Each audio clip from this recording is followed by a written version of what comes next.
Success with Anjali Kushwaha में आपका बहुत बहुत स्वागत है। आज की क्लास में हम भारत की भौगोलिक स्थिति के बारे में पढ़ेंगे। जैसे ये भारत का नक्शा है। भारत के नक्शे के जरिए ही हम भारत की भौगोलिक स्थिति को बहुत अच्छी तरीके से समझ सकते हैं।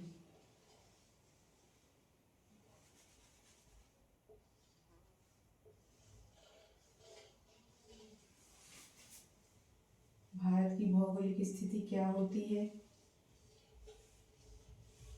ये हम उसके मैप के द्वारा ही उसे समझ सकते हैं। ठीक है, जैसा कि आप देख रहे हैं, ये पूर्व दिशा होती है, ये पश्चिम होती है, ये उत्तर और ये दक्षिण। भारत की जो पूर्व और पश्चिम की दूरी है वो 2933 किलोमीटर है।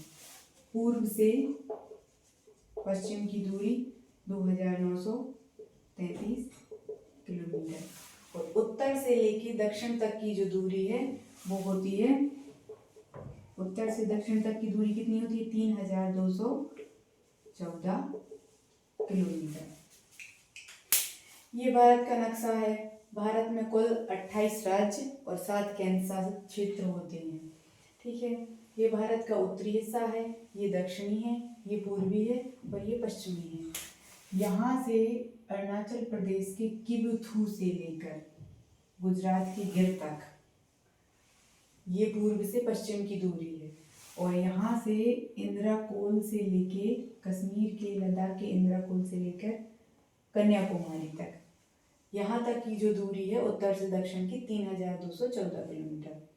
भारत के पड़ोसी देशों के बारे में बात करें तो यहाँ से नेपाल, भारत के उत्तर में नेपाल लगा हुआ है। फिर यहाँ पे सिक्किम है, सिक्किम के बाद में भूटान है। यहाँ पे चीन है। भारत के पूर्वी और उत्तरी पूर्वोत्तर हिस्से में चीन है, पड़ोसी देश चीन है। फिर यहाँ पे पाकिस्तान है जो कि भारत के उत्तर और पश्चिम में स्थित है। फिर यहाँ पे श्रीलंका है, यहाँ पे बांग्लादेश है और यहाँ पे म्यांमार है। ये सभी भारत के पड़ोसी देश हैं। अब हम भारत की भौगोलिक स्थिति के बारे में जानते हैं कि भारत का जो भौगोलिक क्षेत्र है वो उसको कितने भागों में बांटा गया है। तो इसको मुख्य रूप से 4 भागों में बांटा गया है। कि सबसे पहले यहाँ पे हिमालय पर्वत है जो कि पूर्व से लेकर भारत के पूर्व से लेकर उत्तर तक यहाँ पर 3 श्रेणियां मुख्य रूप से हिमालय पर्वत की पाई जाती हैं। ठीक है, फिर हिमालय पर्वत के नीचे वाले हिस्से में यहाँ पे उत्तर का विशाल मैदान है। उत्तर के विशाल मैदान का निर्माण कैसे हुआ? उत्तर का विशाल मैदान, ये वाला हिमालय पर्वत है।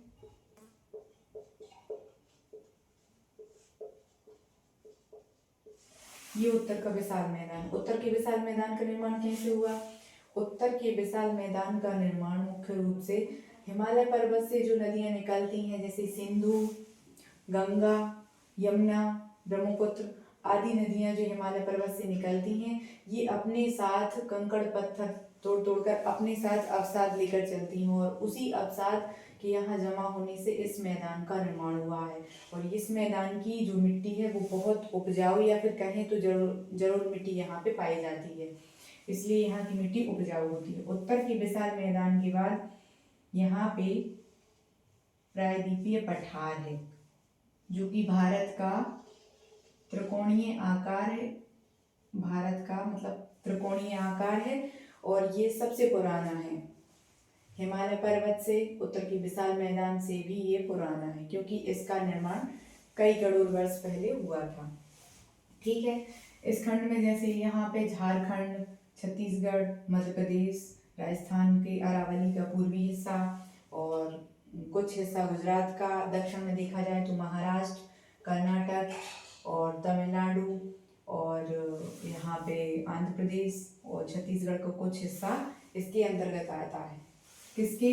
प्रायद्वीपीय पठार के। प्रायद्वीपीय पठार। और चौथे नंबर पे आता है, यहाँ पर भी भारत के पूर्वी तट जो कि समुद्र से लगा हुआ है, और पश्चिमी तट, दोनों तटों पर मुख्य रूप से पहाड़ियों का जो है, यहाँ से पूर्वी तट पर भी पहाड़ी पाई जाती है और पश्चिमी तट पर भी पहाड़ी पाई जाती है। यहाँ की पहाड़ी सतत नहीं है और यहाँ की पहाड़ी सतत है पश्चिमी घाट की। क्यों है? ये समुद्र है, यहाँ पे बंगाल की खाड़ी है, बंगाल की खाड़ी। भारत मुख्य रूप से पूर्वी हिस्से में बंगाल की खाड़ी से, पश्चिमी हिस्से में अरब सागर से, और दक्षिणी हिस्से में हिंद महासागर।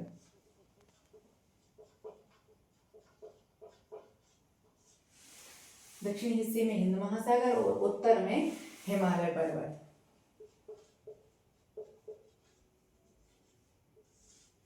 इसकी मुख्य विशेषताएं हैं। किसकी? भारत की। ठीक है। अब ये पूर्वी तट और ये पश्चिमी तट है, ये एक सतत पर्वत है, ये एक लंबी श्रृंखला है, क्योंकि मुख्य रूप से भारत के पश्चिमी हिस्से में नर्मदा और ताप्ती नदियां ही बहती हैं और वो जाके अरब सागर में खम्बात की खाड़ी में मिलती हैं, जो कि इस पर्वत को ज़्यादा काट छाट नहीं सकती हैं। लेकिन इस हिस्से में यहाँ से महानदी, फिर गोदावरी, कृष्णा, कावेरी आदि बहुत सी बड़ी बड़ी जो नदियाँ हैं वो निकलती हैं और अपने साथ अवसाद लेके चलती हैं, जिससे यहाँ पे डेल्टाओं का निर्माण भी होता है और साथ में ये पर्वतों को भी काट छाट देती हैं, जिससे यहाँ का पर्वत जो है, भारत के पूर्वी तट का जो पर्वत है वो कटा छटा है, लेकिन जो पश्चिमी तट का पर्वत है वो कटा छटा नहीं है। अब हम भारत की जैसे बात करते हैं, भारत में कितने राज्य होते हैं? भारत में 28 राज्य होते हैं और मुख्य रूप से वर्तमान में 9 केंद्र शासित प्रदेश होते हैं। भारत का एक जो जम्मू कश्मीर जो पहले राज्य हुआ करता था, उसको एक भारत का अभिन्न हिस्सा माना गया था। उसे धारा 370 उसमें से धारा 370 हटा दी गई है, जिसके तहत उसे 2 केंद्र शासित क्षेत्रों में डिवाइड कर दिया गया है। पहला जम्मू कश्मीर और दूसरा लद्दाख। ठीक है। इससे पहले 7 केंद्र शासित प्रदेश हुआ करते थे, लेकिन वर्तमान में 9 केंद्र शासित क्षेत्र हैं।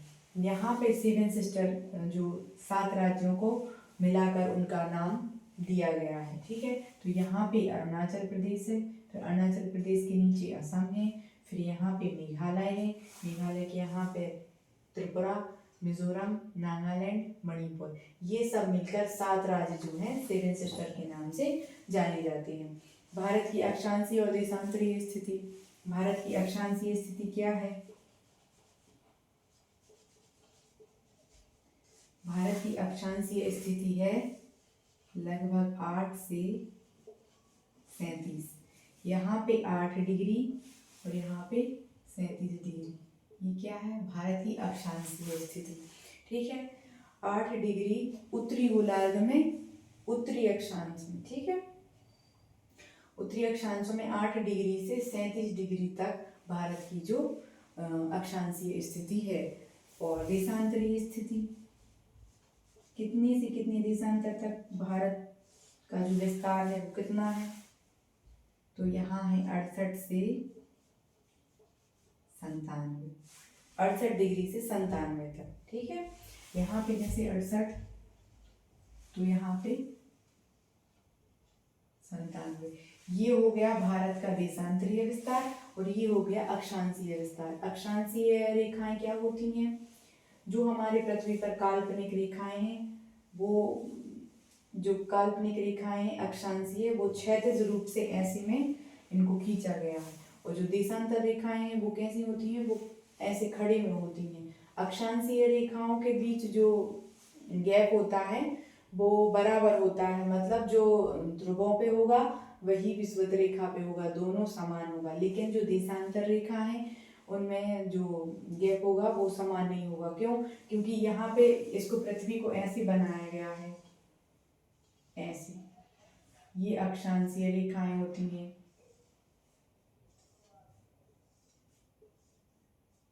ये अक्षांशीय रेखाएं होती हैं और ये देशांतरीय रेखाएं होती हैं।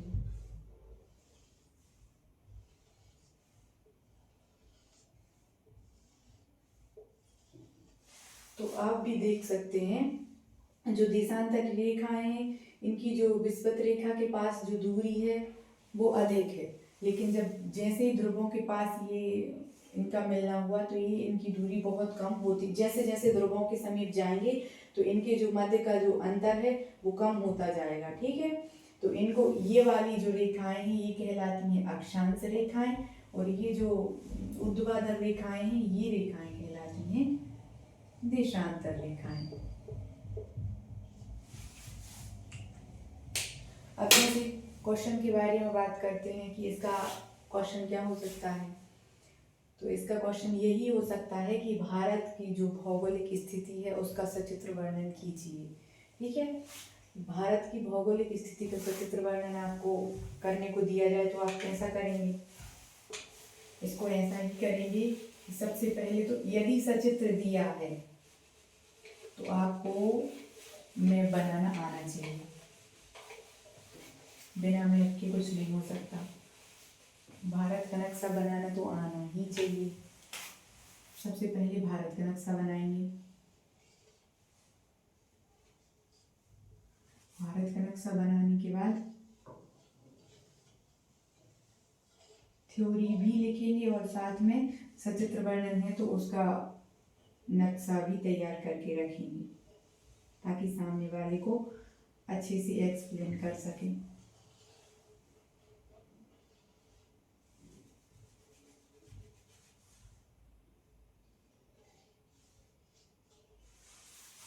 ये भारत का नक्शा है। अब इसकी आप भौगोलिक क्षेत्र के बारे में जानकारी यही लिखेंगे कि भारत की पूर्व से पश्चिम की दूरी जो है यहाँ से अरुणाचल प्रदेश से गुजरात के गिर तक, भारत की पूर्व से पश्चिम की जो दूरी है वो 2933 किलोमीटर है। लेकिन जो भारत की उत्तर से दक्षिण तक की जो दूरी है वो कितनी है? उत्तर से दक्षिण तक की दूरी भारत की 3214 किलोमीटर है। भारत की पूर्व से लेके पश्चिम तक की जो दूरी है वो कितनी है? 2933 किलोमीटर। भारत का अक्षांशीय विस्तार कितना बताएंगे? यहाँ 8 डिग्री से 37 तक। देशांतरीय विस्तार कितना बताएंगे? 68 से 97 तक। भारत के जो पूर्व में है वो बंगाल की खाड़ी है, पश्चिम में अरब सागर है, उत्तर में हिमालय पर्वत और दक्षिण में हिंद महासागर है। ठीक है, फिर भारत के पड़ोसी देशों के बारे में बात करें तो भारत के जो उत्तर और पूर्व, ये जो दिशा होती है उत्तर और पूर्व, इस दिशा में चीन, और उत्तर और पश्चिम दिशा में पाकिस्तान, दक्षिण में श्रीलंका और पूर्व में म्यांमार और बांग्लादेश भारत के पड़ोसी देश के रूप में जाने जाते हैं। और यदि भारत को भौगोलिक क्षेत्रों में बांटा गया या फिर क्वेश्चन ये आए कि भारत को कितने भौगोलिक क्षेत्रों में बांटा गया है तो आप यही लिखेंगे कि भारत को मुख्य रूप से 4 भौगोलिक क्षेत्रों में बांटा गया है। पहला यही है कि भारत के जो उत्तर में हिमालय पर्वत है वो एक उसका हिस्सा हो गया, फिर दूसरे नंबर पे उत्तर का विशाल मैदान, तीसरे नंबर पर दक्षिण का प्रायद्वीपीय पठार और चौथे नंबर पर पूर्वी और पश्चिमी तट। ये दोनों तट मुख्य रूप से भारत की जो दक्षिणी सीमा है उसे कवर करते हैं। ठीक है, यही लिखेंगे आप। बाकी आज के लिए इतना ही, मिलते हैं नेक्स्ट क्लास में।